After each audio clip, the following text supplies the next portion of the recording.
Hey guys, welcome back to the Job Panel podcast where twice a month, 4 to 5 guys from Melbourne talk about nerdy stuff. I'm Adam once again. Next to me is... I'm Tim. In this case we have 3 people, so Don't know where the other two are. Yeah, no, they just bailed. Oh, crap. So yeah. My topic for today is going to be on Red Dead Redemption 2, since the new trailer has now just dropped, and I'm extremely excited. And I'm here too, Julz, with you once again, and today I will be talking about PLAYERUNKNOWN'S Battlegrounds, Fortnite, and viral, what I want to call viral gameplay memes. And I'm Adam, and I'm talking about, while we're on the topic of games, casual gaming versus eSports professional gaming. It's just one giant game podcast today. It is The game podcast. Yeah. We'll have no special guests today, so just 3 of us. Yep. Just Cool. the regular Panda Triumvirate.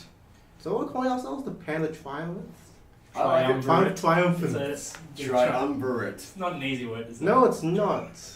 If you have a better name for us, tell us. We all play games, right?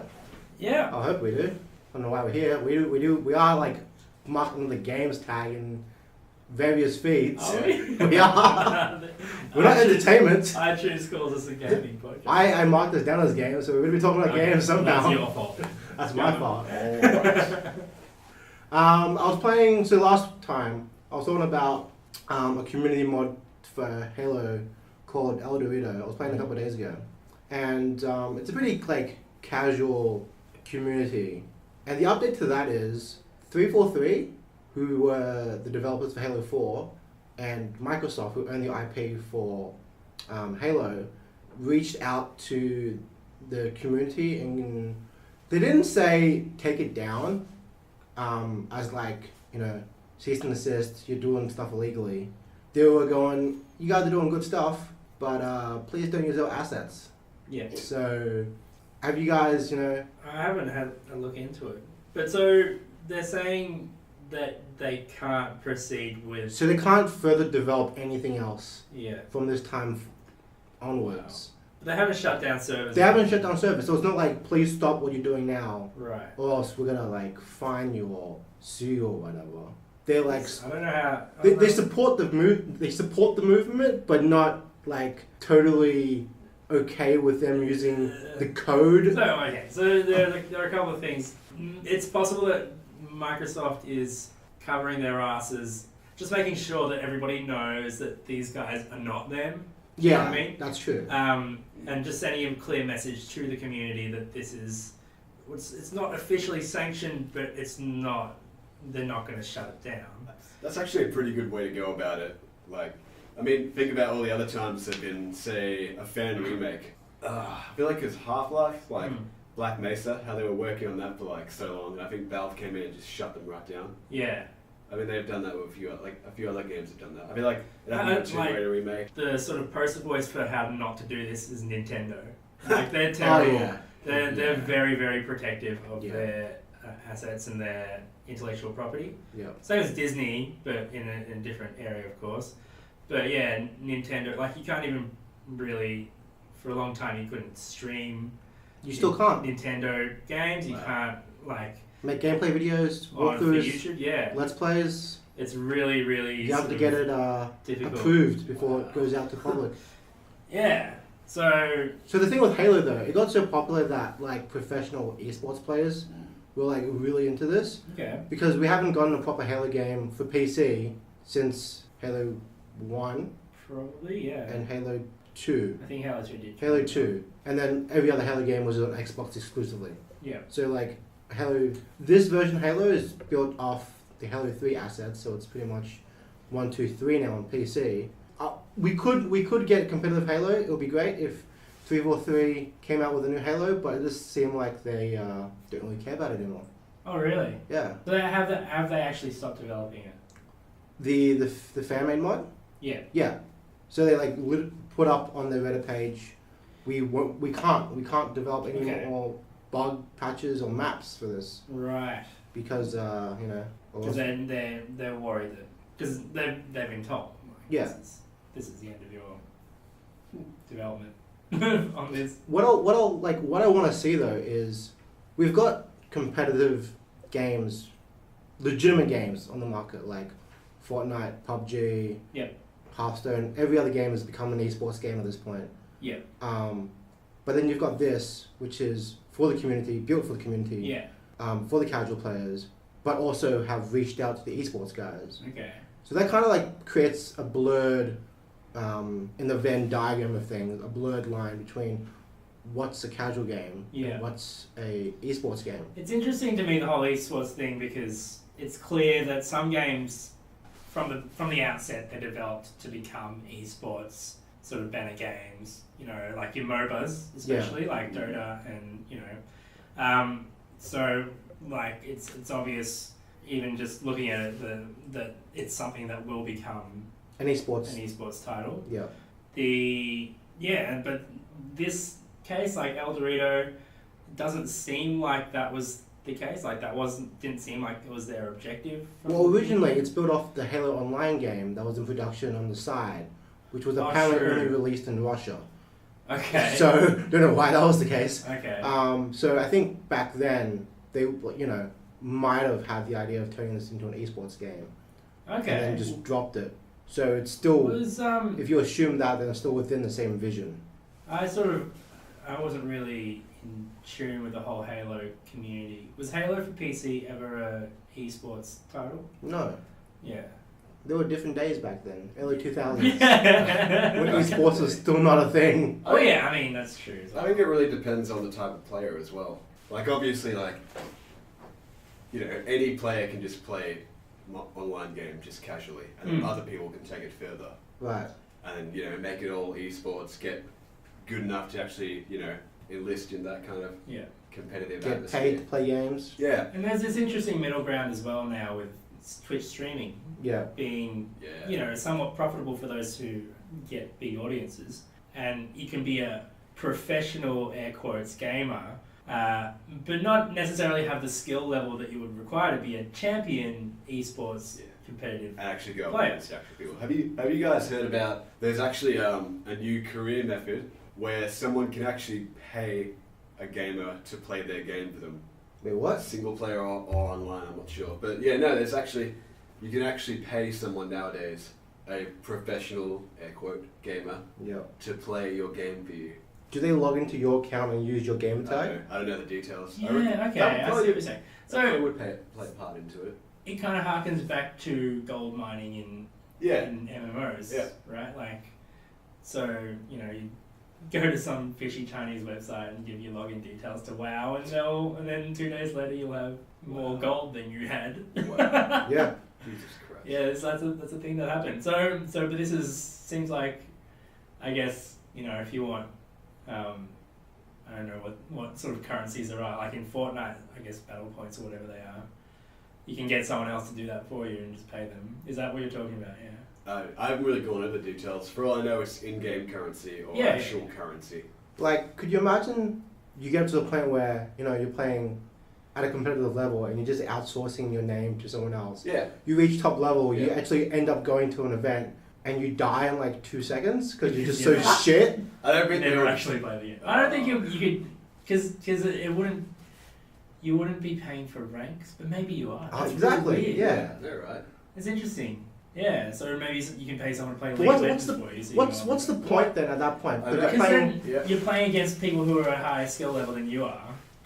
No, but then like it's not even just because, you know, the idea of playing games, I guess now and forever was Just to have fun, right? Recognition, I guess. Yeah, but then is it recognition and having fun, or just branding at that point? I feel like it's basically branding and recognition at that point. Fun goes out the window. It's just a way to get their name across in some way. I honestly can't see the reason why you would do it. If I buy a game, aside from the DLC or like a Game of the Year edition or something, that's it. I'm done. I'm not putting any more money towards that particular game. So that's another conversation, but that's interesting. I don't see. Therefore, I don't see the point in in paying that extra money. Like potentially, like for all we know, it's like a monthly rate or a weekly rate or a salary kind of thing, or like every so often or hourly even for their pay rate. Who knows? But I don't know. I'm actually interested to see if this becomes a more prominent thing among later generations. Like people no longer play, like, you know, people our age no longer play games for the fun of it or like enjoy a story. Well, we see that now because a lot of the Yeah. games that come out now are like loot boxes, loot boxes, battle royales. Mm. The campaigns are just gone at that stage. According Yeah. to EA. Yeah, according to EA games, Well, yeah, the Go EA on. games model is clearly not. we're here to make money. You're here to play games, and we're gonna get you the free game and Yeah. pay for your DLCs. Yeah, the Battlefront saga.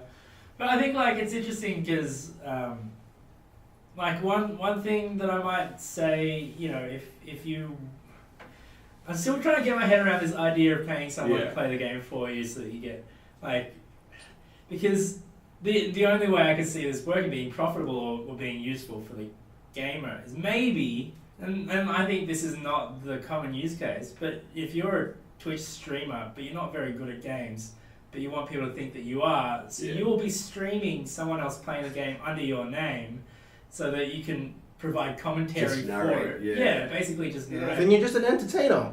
Yeah. Yeah. But then you're earning money off the back of their work, and it's like subcontracting out the hard part. So of do it. you pay? do you pay that guy then? Like Yeah, what of you course. make?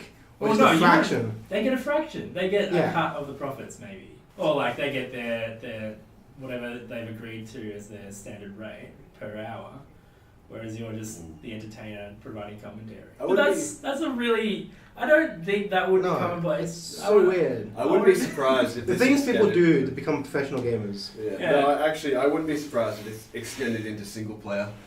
Like, say, yeah, no, I mean, like, because I don't know the details. I didn't look at it very thoroughly. I'm just assuming someone's playing an RPG or whatever, and they get stuck on it really hard.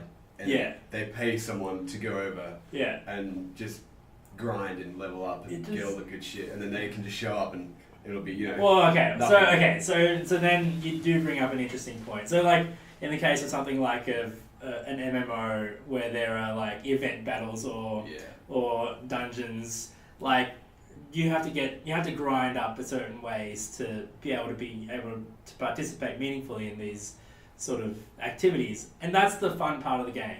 And the grind is not the fun part of the game. So maybe you're paying someone to grind for you, and then you can go in and do the dungeons and do the events and actually have a good time with that. So that makes more sense to me. It kind of feeds into like nowadays how like another old trope that's dead from like, you know, back in the early 2000s and previously, the idea of actually having to, say you're playing a puzzle game where you don't know how to beat a bit, you actually had to do it, there weren't walkthroughs and everything. Right. It's just another, you know, just one more thing to get past that whole Level. yeah, like one more shortcut, one more expedient kind of Yeah. yeah. Interesting. I It's feel kind of like like When you look at it that way. Yeah, it just reminds me of like, you know, when I was a kid, I had an older brother, and Yep. he obviously would both play games, and I'd suck at some things because I was a little kid, and I'd just hand the controller over to him, and he'd be like, "Oh yeah, get through that," and I'm like, "All right, cool, I get to go on to the next bit." Yeah, but you're not paying your brother. No, exactly. I might make it a Yeah. sandwich or something. But that's not like it's not quite the same. Wow, wouldn't you? I feel like we've skipped like an entire section where, you know, back in the day where you couldn't do something, you just hop on a phone and like look at Yeah. a like Dude, I a still do that. Go walkthrough. buy, go buy a manual. Remember when like one of the biggest gaming websites was GameFAQs? Is that still up? That's still It up. still exists. Yeah. But it's weird, isn't it? Like, I used to go I there still use it anytime I was sometimes. ever stuck on a thing or I wanted to know more information, that would be the first place to go. Nowadays, it's on wikis, right? Like, That's true. it's been replaced by community sort of edited content. But Wasn't that what GameFAQs was in the first place? It It was more. but- It was more People adding instructional. Yeah, I know, but Well, like, yeah. wasn't it a community of But people each- adding their instructions Yes. kind of facts? Yeah. each fact would be one author, though. Yeah. In a with a- phone. Oh, yeah. With a wiki, it's much more Yeah. like anybody can jump in and change it, Yeah. obviously. So it evolves through that process rather than one person maintaining a guide, like the comprehensive Get like walkthrough to 2 or 3 half guides of on it. there. Yeah. So yeah, no, it's weird how quickly GameFAQs just disappeared off the map. Really, you still sometimes like they've still got pretty active forums, I think. Yeah. But yeah, the whole idea of them hosting walkthroughs and facts is really I don't go there for that anymore. I think the last time I was on there, the site looked exactly the same. That's probably like a year or two ago. Yeah, no, it's also a very old school design still, so it looks like you're stepping back to the mid 2000s. I wonder who's supporting that. They should just ask for donation at this point as well. I wonder if they do die out and no one wants to pay for their domain anymore, if they're gonna have like an internet memorial for Game FAQ. Yeah, no, it will. You go to archive.org and like you'll just see all the Game FAQ from this year to this year. The thing is, like, there's a lot of stuff on there, like, especially if you're a retro gamer, there's probably still a lot of useful information on there that hasn't been translated to a wiki somewhere else, you know, so it has its purposes, I guess. Oh yeah, I've definitely used it for that. Yeah. I feel like maybe last year or the year before, actually, I was using it for that exact purpose. Game FAQ? Yeah, I think it might have been, I can't remember what game it was, some old 90s or early 2000s PC game. Yeah. And I was like, yeah, I can't find shit on this, just go to GameFAQs. Yeah. Game Facts or Game FAQ? What do you guys call it? I say Game Facts. I say Game FAQ. But like, if I see the word letters FAQ, like I would just in my head that's fact. Yeah. Like, here are some frequently asked questions. Here are some facts. But it's weird. Anyway.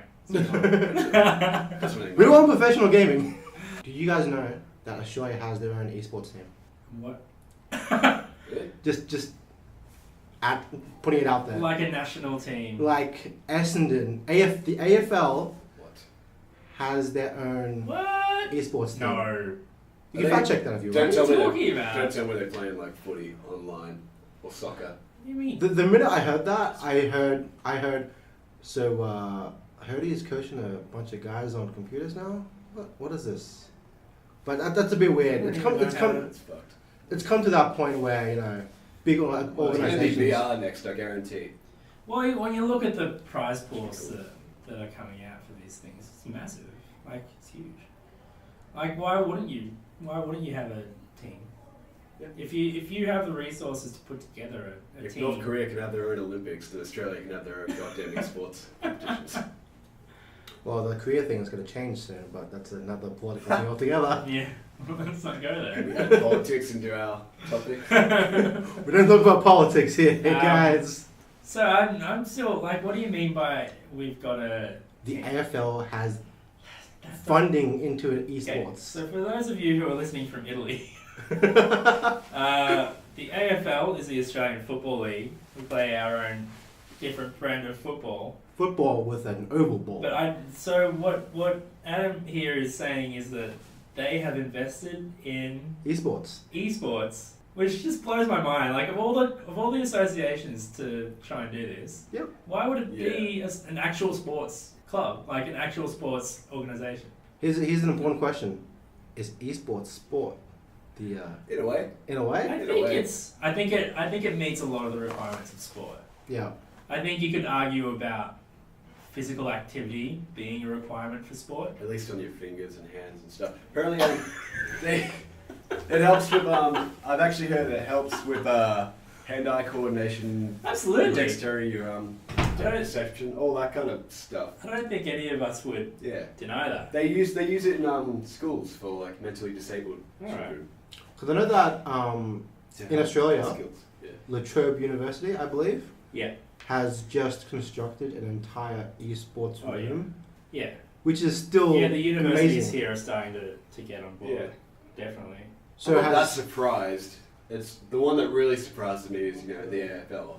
They're already that devoted to like actual physical activity, and now they're also focusing on virtual physical activity where not much is required on their part. Eyes, fingers, that's all you need. Yeah. Especially compared to what they actually do for a living. Like, it's pretty funny. Could you imagine like the university board, the guy pitching to the university board?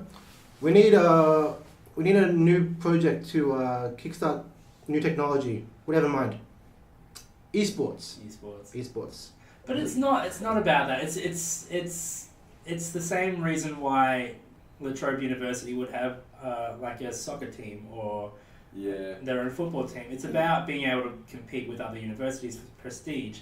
It's not about necessarily research. I mean, it could be. Could be for but research. It's not about academic success as it is about like the extracurricular elements of it, like the community building and all the other stuff that a university might want to have a sports team for. Right. This type of stuff isn't as big in Australia. Like in the US, it's huge.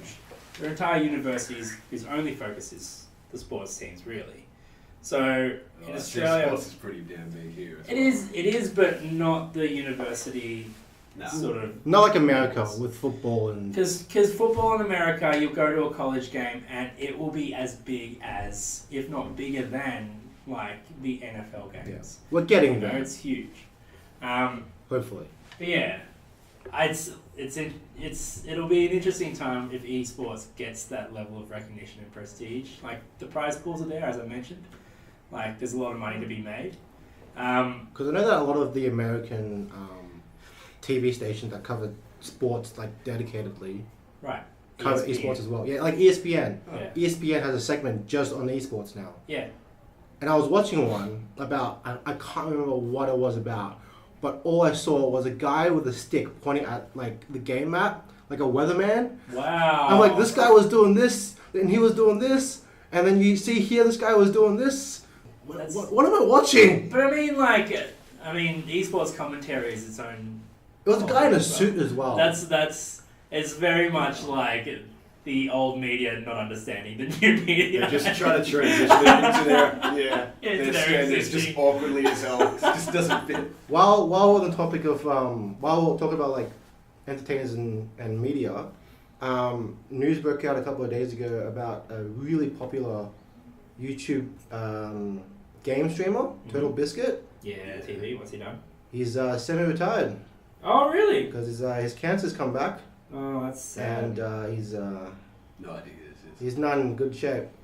So you he's- would probably, if you heard his voice, you would probably recognize. He's very big in the Let's Play YouTube community. yeah. Yeah, I don't really watch that space though. Okay. I tend to just play the games. But I like if you've seen a couple, you would have like heard his voice. So he's got like a British voice. I think he's Yeah. yeah. It's just reminded me of Greg Miller all over again. But that's the thing. Like there you go. So we're getting to a point where the big popular streamers and YouTubers are starting to retire. Like Yeah. it's succumbing to health issues and that's Well, he doesn't want to, like, he's going to keep doing it until the end, apparently. So that's not per se retirement, that's just he life. has to slow down. He has to slow down. Yeah. So he's gone and said that, I'm going to still make videos, but they're going to be a lot shorter. Okay. So, Well, there you go. yeah. And it's also, when we're talking about competitive gaming, that's like, again, the comparison with sport, like your prime career age for competitive gaming is not Yeah. super long. Into No. like mid-30s Right, like- or something like that. Mid-30s, you'd be doing well. Yeah. Like, because, there's a wear and tear on your mind and your Fingers. fingers. As much as we joke about it, like it's And your literally- eyes. You will get RSI. And Oh, I so- thought we were talking about actual. I thought we were talking about actual footy. No. No. Well, but even like, Right. so if you're trying to say, hey, esports isn't a real sport, well, like the fact that Yeah, you wouldn't be. there is a prime career age Yeah. tells you a little bit about what these kids go through when they Because some of them Right, just so- do like hours on end, like 10 hours a Absolutely. day, easy. just in Yeah. training, Yeah, same as just a normal sports. constantly. And people have been doing that for, like, years, since, like, the early Yeah. 2000s, even pre. Yeah. The South Korean StarCraft days. Yeah, The original StarCraft training camps. Yeah. Camps, I don't know why I call them camps, but... so like I don't know, I honestly like I feel like there's no debate. Like there's no reason to say that it's not a sport. Nah. But I do think it's weird that ESPN would be covering it. Just Like, these kids playing video games, you know, Yeah. they should be doing something productive with their life. Because it's like, I wouldn't expect to turn on like the local news and have like, here's our sports reporter, whatever, Yeah. and he's going to talk about this is what happened in the AFL, this is what happened in the Premier League, this is what happened in eSports. LOL.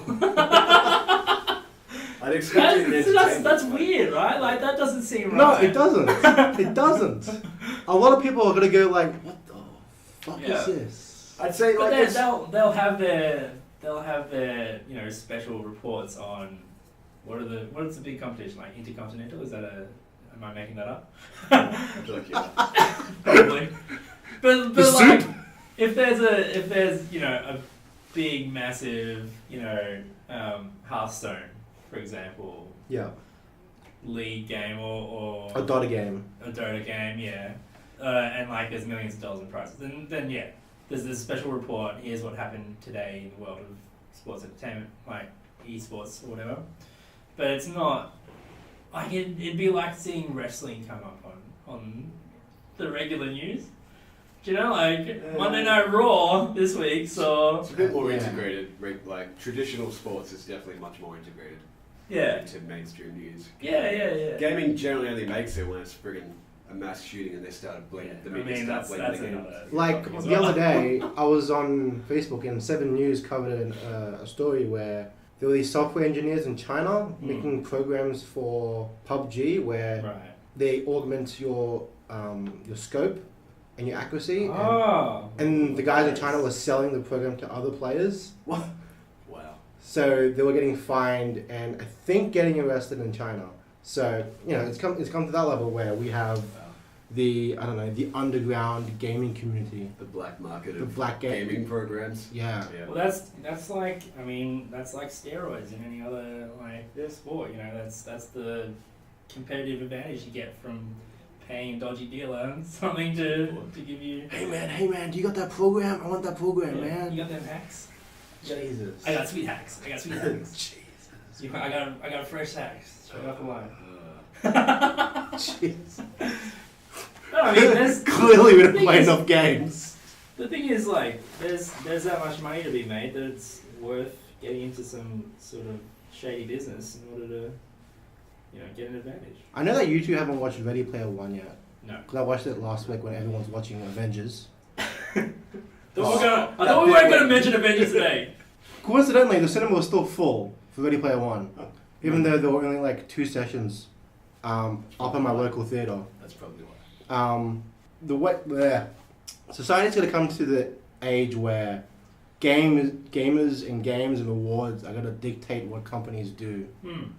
Because the whole point of the movie was, the guy who's created this really popular game has died. He's put in this Easter egg, and if you find it, you inherit the game and also all the stocks, which is like trillions of dollars. Yeah. So We'll get there eventually somehow. This is sort of besides the topic, but I've got a funny story because, like, I read some books sometimes. That's cool. And I read this book. Yeah, cool story. But like, I was trying to describe to a friend of mine what book I had read, and this book had really upset me. I was like, I was annoyed because it was a bad book. I didn't enjoy reading it, and like I described the plot to him, and that's what I said. What you just said about Ready Player One. I was like, yeah, so this guy dies and he's the developer of this massively multiplayer thing. Were you reading Ready Player One, the book? This is what my friend said to me. He's like, did you read Ready Player One? Did you accidentally read Ready Player One? I was like, no, I'm pretty sure it wasn't it. And I looked it up because it was an ebook. So I looked it up in my e-reader software and it was something else. It wasn't Ready Player One. And so that made me even more angry because I was like, not only did I read a bad book, I read a bad book that was a clone of another bad book. Oh shit. It was actually just, they'd stolen the entire plot line and rewrote it, essentially, and it was just terrible. Book cloning? That's a thing? Oh yeah, Wow. cool. Like, for real. What do you think? Like, did it seem There are like they have, movie and game clones. Why wouldn't there be book clones? Yeah. So did it have the same plot? Well, I haven't read Ready Player One. I don't Okay. necessarily know the exact plot of... But have you seen the from trailer? From a summary description of both of them, they're very much similar. Like, there's essentially a wealthy game developer passes away and then hides Easter eggs in the game and also in the real world. So one of the things, I don't know if this happens in Ready Player One, but the antagonist of this book is able to manipulate, real world electronics and stuff like that. So it makes banks shut down and all that stuff, and forces banks to transfer money to different accounts so they can manipulate people. And it's, so there's all this other stuff. It's trying to be cyberpunk, but it's not very good. Anyway, I'm not even going to say the title of it, even though I probably could just look it up. Cool. Because I don't want anybody to read it, because it's bad. That's the first time I've heard someone say, don't read this book, it's shit. No, but it was interesting to me that it seemed to be very similar to Ready Player One. Wow. Anyway, Yeah. moving on. So well, as we know, the new trailer for Red Dead Redemption 2 Hey. just released a few days ago, and holy shit, am I excited again. So, I probably watched it like 4 or 5 times. Hasn't that game been in development forever? It's probably... We'll get to that. It's probably been... Because, you know, like, Rockstar, they bought out so many studios in like the 90s and 2000s. They've got about... Because Rockstar North are the ones who work on GTA, the GTA games. Yeah. So they're the ones who've been putting stuff out for the past 5 years with GTA 5 and all of its online stuff. So they've still got at least 10, maybe 12 other studios working on shit. So Rockstar San Diego, the ones who did Red Dead Redemption, they've probably had at least 8 years of developing Red Dead 2. So yeah, it would have been, they've all probably had their projects going on for this whole time. I think I heard the other day that Grand Theft Auto 5 is the most profitable game in history. Wow. Yeah, I'm not surprised. That's interesting. It's one of those games that always seems to be on sale on Steam sales. But I think that's because they want to get GTA Online onto people's computers, and then they'll spend more money in that. So it's a sneaky sort of like... And we can go into the business model of having a game for sale at full price and then also selling like DLCs and add-ons and like in-game currencies as well and stuff like that. Loot boxes. But and yeah, we'll maybe get into that in my segment because it's obviously a big part of the formula for PUBG and Fortnite. Yeah. But anyway, Red Dead Redemption 2, explain to us why you're excited. Because for me, I played Red Dead Redemption 1. I thought it was a very good game, but at the end of it, I was done with that world in a way. Like and even 8 years on, I'm not necessarily excited to be revisiting that world. I haven't played any of them. Oh, Jesus. So. That's really weird. Well, to me personally, I would easily say that Red Dead Redemption and probably GTA 4, even though that's a pretty unpopular opinion considering 5. I'd say those two are my 2 favorite Rockstar games ever. Probably Red Dead, I would say, is my favorite open world game. Yeah. Maybe. But yeah, no, I loved it. I felt, because, you know, it's like, Grand Theft Auto is like the homage to classic American crime movies. Yep. Whereas Red Dead's, you know, the homage to old spaghetti westerns, American westerns, all that, which is one of my favorite film genres. Okay, yeah. So, I just loved the whole... I loved that, it's like one of my favorite eras in history. Okay. So, just like being able to explore like that kind of environment and world and the well-crafted story they put into it. So, this is maybe a silly question, but is it your favorite genre because of Red Dead Redemption, or was it your favorite genre before that? Back in like, because that was like what, 2010 it was. I was in high school, like, I was like year 8 or whatever it was, or, year 8. So like, as early as like mid to early primary school, I'd been like, I just like watched so many goddamn westerns. Okay. Back then, like the old Clint Eastwood stuff and the Sergio Leone Dollars trilogy.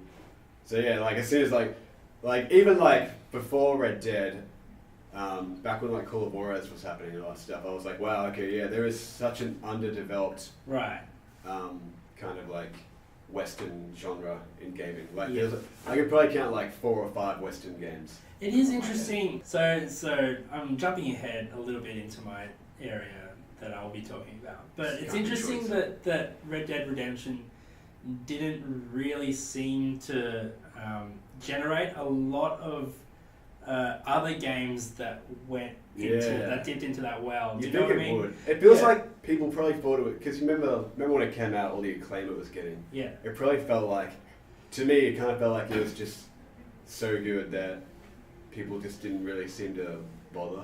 Sure. Making it like GTA, like it was quite good. Like GTA 3 when it came out. Like it's damn good, but you know, obviously could have done with. It was quite rough and crude, I'd say, because of the limitations of the time. Easily could have been expanded upon, so all those GTA clones come out. Yeah, I'd say it was a bit harder Saints to do. Row and all this other stuff. Yeah, I'd say it was much harder to do with Red Dead Redemption because 2010 technology was pretty damn good back then. So a lot harder to actually enhance any limitations it might have had compared to GTA 3. when that first came out. Yeah, I guess so. So, yeah. No, I absolutely loved the story.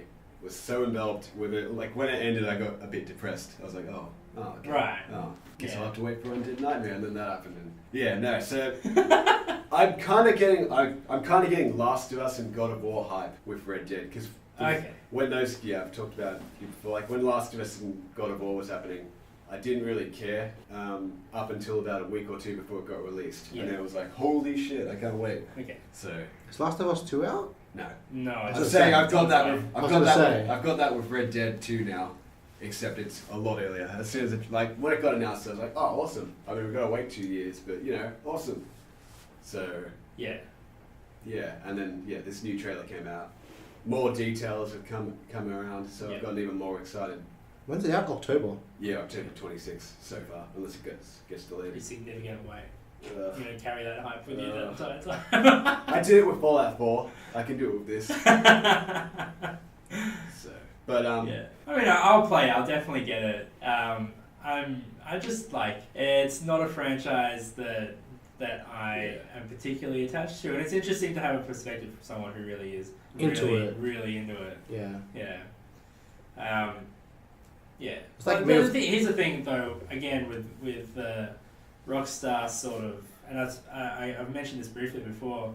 They seem to have settled into a bit of a groove with their open world games, where it's all pretty similar with a different skin, and different characters and all that stuff. But like playing, in my mind, I can barely separate GTA 4 from GTA 5.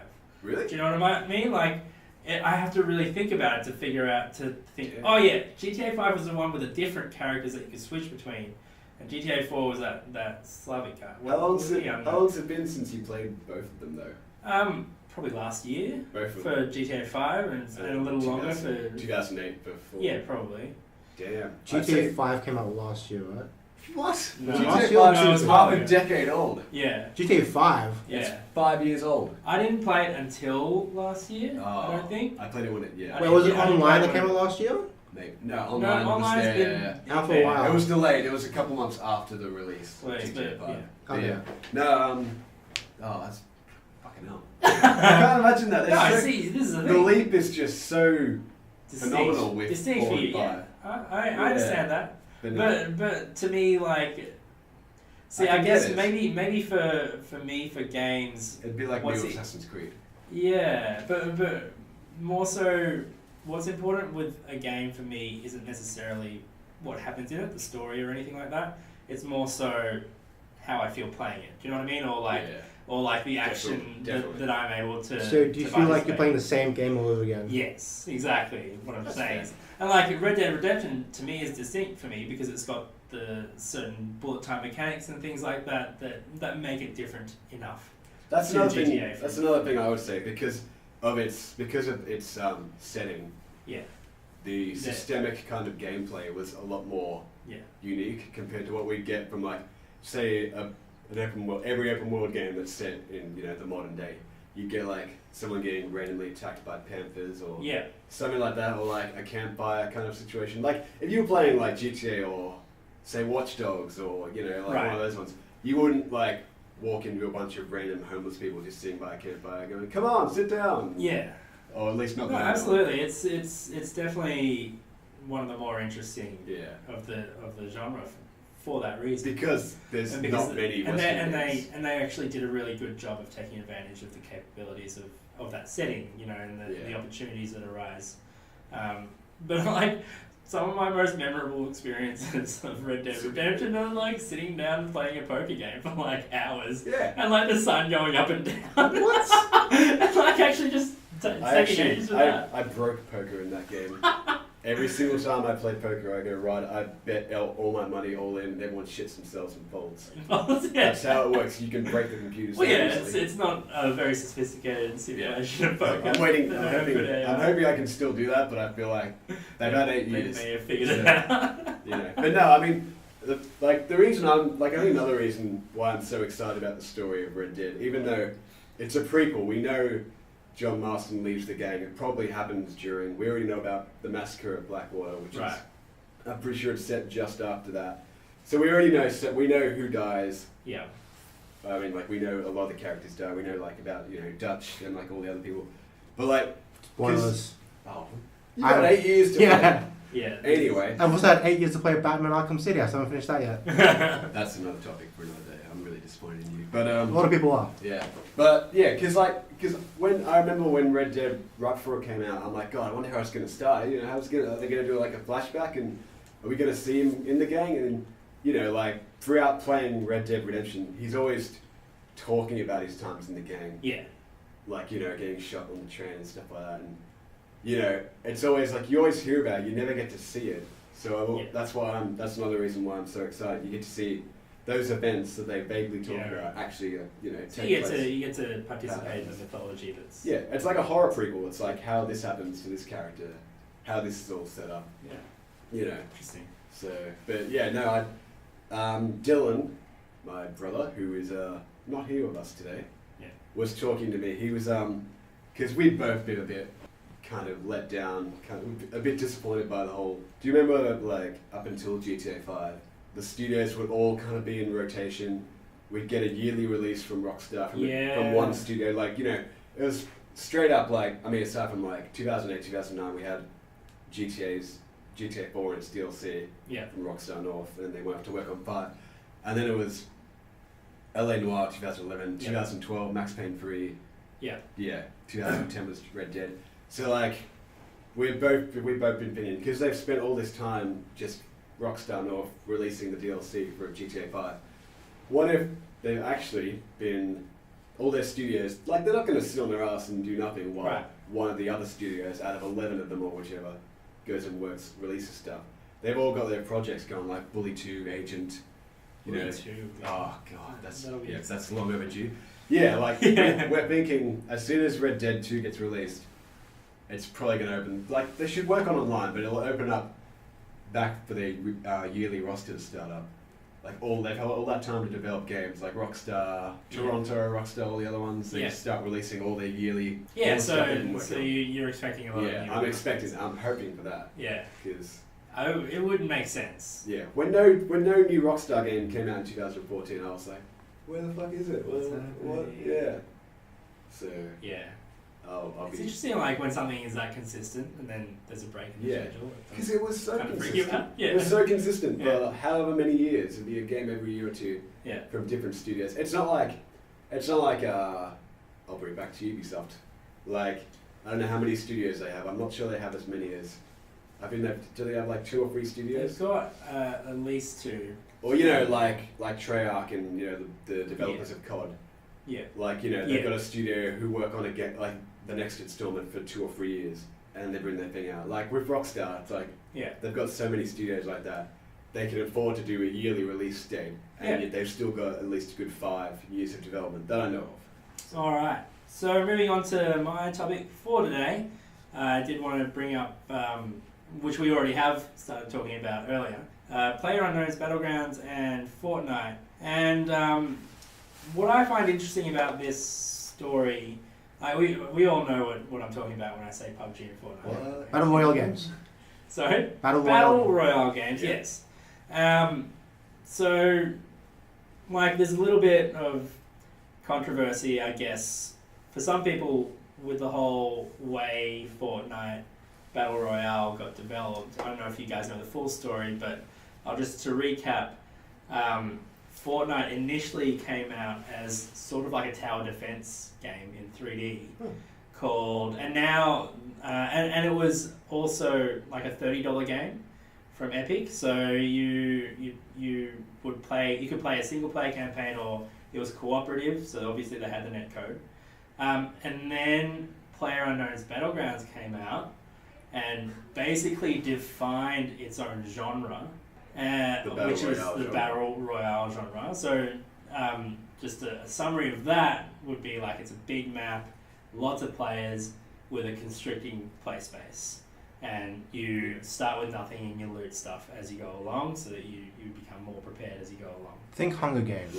Absolutely think. And on that note... Or Battle Royale. Or Battle Royale.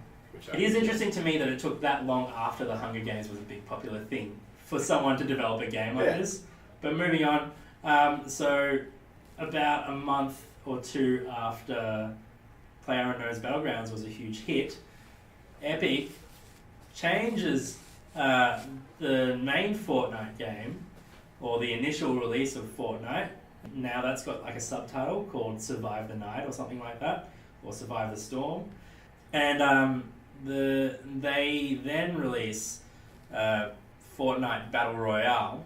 And so there's a bit of controversy around whether or not this is an ethical thing for them to do, because obviously they're hitching a wagon to their product. They had a product, and then it's very clear to everybody that they changed direction. They sharply changed focus to provide this different sort of experience, which had become popular from someone else. And so this is what I'm interested in, and because I'm not mad about it. I don't think that's at all... I think it's smart. Yeah, and I think also this is the way art and culture have evolved for centuries. Like this is what happens is someone has a good idea, and it may or may not become popular, but then someone else will take that idea and say, hey, I'm going to try this with that, or I'm going to remix it in some way. I'm going to do it my way. The GTA clone. Well, yeah, and like entire genres come out of this, like, and sometimes like what's interesting sometimes is like one component of a bigger game will be peeled off, and someone will use that in their own game. And so what I'm thinking about, I had a good example of this. Plus the Doom clone. Yeah, First person shooter as a genre.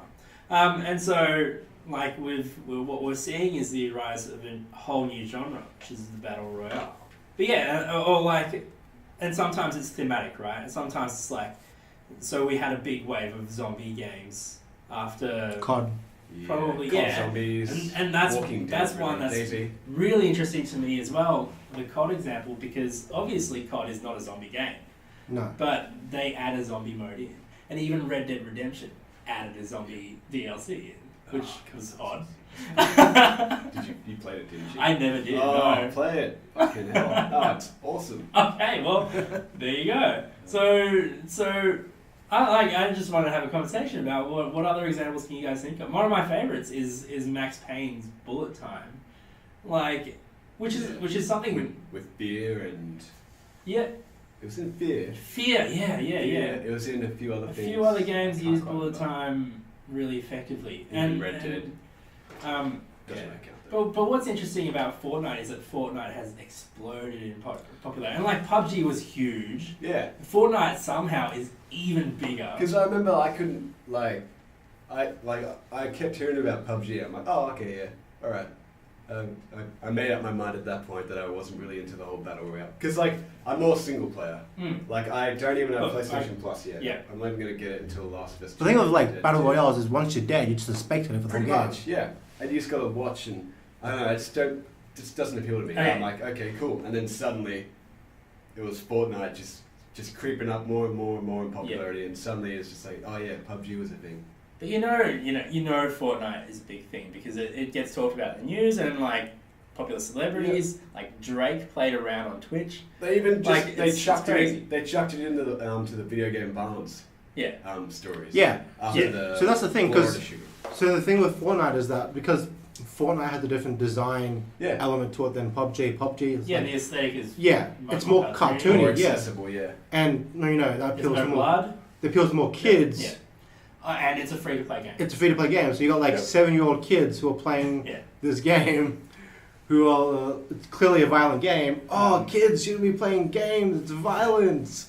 We should ban video games. I heard Fortnite described as with those reports in the media, not too recently.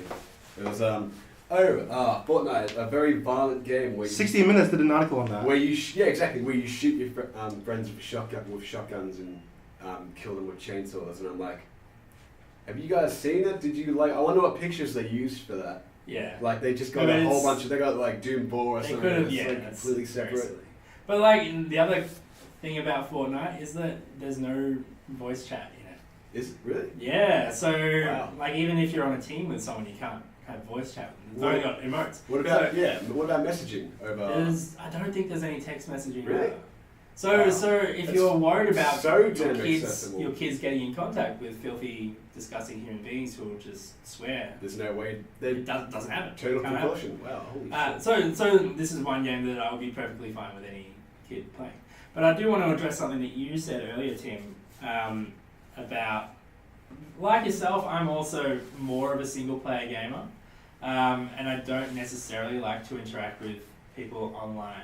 But I did get heavily into PLAYERUNKNOWN'S Battlegrounds because for me each round felt like a bit of a single player experience. Like I'd play solo, obviously, and I'd drop in, and the map is so big that even with 100 players on the map, you could go easily 20 minutes without seeing a single other human soul. And then for me, it was like one of the reasons I don't get into multiplayer gaming quite often is that it feels like there's a huge barrier of entry in terms of the skill curve.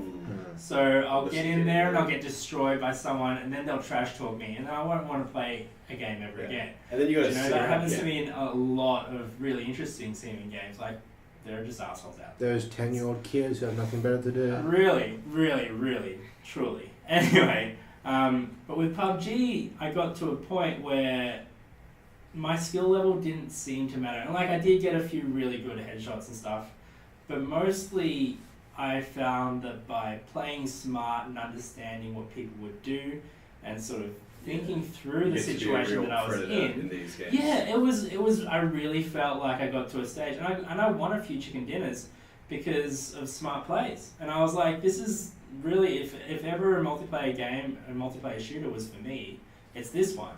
Because like, and like honestly, people. It's really strategic, tactile. But just people, and I say that voyeuristic. like I had like fucking expanding brain meme going on. But like honestly, people would just do stupid shit in that game. Like people would people would run from the center of one circle directly to the center of the next circle, sprinting out in the middle of a field where you could easily be behind a bush. Absolutely, I would just sit on a hill and I'd see a line of ants just running across and pick them off one by one. Did I tell you how one time Doug was playing it? Because Doug is huge into Fortnite.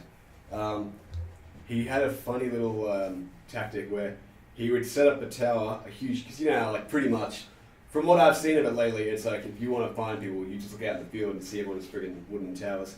He set one up, and then he hid in a bush next to it, and then a guy came up getting ready to like, just looking up the whole time as he would to see, to like check it out and like, you know, try and shoot him. And he's right next to him and just shoots him right in the face with a shotgun. Yeah. I'm like, cool. Like, it actually, now that I've said that, it actually reminds me of how, like, what they were attempting seemingly with Assassin's Creed multiplayer. Yeah, dude, Assassin's Creed 2 multiplayer. Brotherhood, when that came out and they introduced multiplayer, I'm like, holy shit, this is actually a really unique concept. Because, you know, before... Do you want to explain it to Adam? Because with Assassin's Creed multiplayer, when it started, it was very strategic, stealth-based. Little maps of, like, the villages or, like, the suburbs, the cities. NPCs would be all over the place. You'd want to blend in. It'd be like playing an assassin mission from the single player, except there's like 6 or 7 people all trying to kill each other. You hide in, you blend in with the crowds. You're gonna get noticed really easily. So cool. Run around. But the thing is, you have a specific target. Yeah. And so you're only allowed to kill one particular other player. Yeah. Or sometimes more. Like, so what ends up happening is the guys who rise to the top of the leaderboards, they get more people targeting them. And it's a bit of it's a respawn deathmatch sort of situation, but with a specific target. And so it was very interesting. I thought it was, and interestingly enough, these game mechanics are coming back into fashion with a few indie games coming out that like Spy Party, which is a 2-player competitive game where one person's a sniper and the other guy's a spy that's in a party.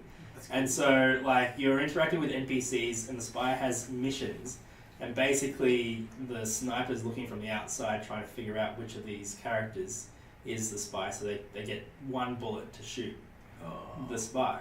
And so, and then there are other games that are coming out, I forget the titles of them, but yeah, this idea of it's more like stalker subterfuge and like having to plan and think your way through your actions so that you don't get caught out is a really interesting one in Assassin's Creed, and like it was again, it's surprising that this idea has taken this long to proliferate through the games industry. Because before that, it was just team deathmatch, capture the flag. Yeah. Everyone's on this big arena just shooting each other, like back like Quake. But I remember, COD. but again, like I remember It feels like it's taken quite a while. I didn't play a lot of rounds of Assassin's Creed multiplayer, but like when I did, people would again be doing a lot of very silly things. Like Because you need such patience to play like that effectively. I remember one of my most successful rounds was I was talking on the phone to my dad at the time, so I was half distracted and just doing like an auto follow through a crowd. Yeah. People just run past, sprint past, and I just press the button at the appropriate time. They fucking die, and I get points. Yay! It was just silly. That's how you blend in. It's nice though, seeing these. Like, I would love to see in a couple of years a kind of blending between this more, like you said, subterfuge, kind of, this observational, like voyeuristic kind of, and again, like skulking gameplay mixed in with the more traditional army shooter, team deathmatch, everyone's shooting each other in the face, kind of. Because like the thing is, Fortnite is more action oriented than PUBG, definitely. And it also has the building mechanic, so that changes things significantly, so it becomes more about how you deal with getting shot out. Whereas in PUBG, like, if you're getting shot out, you're probably dead already. Do you know what I mean? Like, it's very difficult to survive a firefight. Who shot first? Where, exactly. Skill. Yeah. And like, when you get into a situation where, like, if in PUBG, if you get a sniper rifle and a good scope, then you feel so much more powerful. Because it opens you up to all these strategies that you wouldn't otherwise be able to succeed with, including like if you like hide behind a bush on a hill, and just watch people go past, and like suddenly you have a lot of power over them because they don't know where you are. Yeah. So I want to ask you this: did you build a computer just to play PUBG? No. Because like, wasn't there a huge thing where if you had to begin with, it was very poorly optimized. So I think it got better by the time that I had started playing it myself. But like my computer is fairly powerful, anyway. So it was probably not an issue for me. Okay. Because they had like problems with hiding in the bush where the bush was. Oh yeah, if you have a potato computer, the bush is 2 straws. It's a bit silly, they've probably. I would hope that they've fixed this by now. But you could just turn down the draw distance for, like, if you wanted to see, less cover. Yeah. So bushes were never really a good idea to hide behind. Because you could definitely see like someone way off in the distance. Just going your level of detail on their stomach, going. What are you doing? And I knew about that joke. Yeah, it's silly. But yeah, again, like this is where Fortnite has sort of found like a bit of success, is because it doesn't require as beefy a system. You say that. You can play it on mobile, like you can play it on a tablet, really? iPad. Yeah, PUBG's on mobile as well. But both of them are cross. Yeah. Oh, okay. You can cross play as well. You can play which seems unfair. If you play, if you're playing on PC against someone with a PS4 and the joystick, just snap right and just I saw that happen with Doug was playing on PC and my friend Dylan was playing on his PS4 and he was getting his ass handed to him. Yeah. That also goes back to like what I was saying before about casual players and professional players. Exactly. You've created the same, battleground. Right. Completely different tools. Yeah. Yeah, that's true. With like, Yeah. But as I understand it, PUBG does rank players. Like it's hidden. You can't see what your rank is. But like if you're not doing well, you'll be put up against other players who don't do very well in general. So in theory, it's self-balancing. Probably isn't very good. But was Fortnite the same thing? I'm not sure. I think so, but I'm not sure. I think it's just a number. Like this many people left in the in the queue. Yeah. Yeah. I don't. Yeah, probably. It's a bit more generalised. Probably isn't. Because the same players who do well in Fortnite will continue to do well. Yeah. Well, you say that because I tried to go on Fortnite a couple of months ago. Yeah. Because like Fortnite is a big thing. I should probably play it. Go online, download it. Installation fail. Fuck this. It didn't even install. It didn't install properly. Like my computer can play games okay. It can play Eldorado, But like, why can't I fucking play Fortnite? Yeah, that's weird. Actually, I'd say Last of Us multiplayer is pretty damn similar. I actually It's a lot more. It's a lot more tactile. It's like you actually you start off with your 2 weapons. You have to scavenge for parts. Like there'll be little crates, like boxes, just littered around the map where all of you usually you'll just rush off, just scavenge your parts so you can build like say a bomb or some bandages or something like that or a knife so you can instantly kill a player. Just like this, like it seems to be integrating itself actually, more than we'd suspect. Because like it opens up so many different tactics. Yeah. Like you can either just go in guns blazing. Plus, like it seems stealth is quite essential for it. Like if you run, if you start sprinting or I can't remember. If you shoot, you're gonna for a second you're gonna show up on the map. On the mini map to everyone, right? Okay. Including your enemies. If you sprint, you're going to do like the same thing. Sound Plays a part of it. Those loot boxes opened up a tactic where the enemy team would just plant bombs, just like slightly like on the crates. So when you go up to go replenish your supplies, you can just get blown up. Yeah. So it's like you got unofficial medics for when people get wounded. Yeah. Right. You got it's like so much more. There's so much more thinking into multiplayer nowadays. Not just shoot them and kill them. Not just shoot them and kill them anymore. It's like all like assigned classes, right? Like in say Counter-Strike and all that kind of stuff. Yeah. Is it? They're loadouts. Okay, loadouts. Loadouts are slightly different than classes. But like Team Fortress 2, yeah, better example. So that kind of thing. Yeah. No, I mean like it's pretty. It is a good time to get into multiplayer gaming. Like I said, I was never into it until basically PUBG. I actually one game that I got into the multiplayer quite a bit was Mass Effect 2.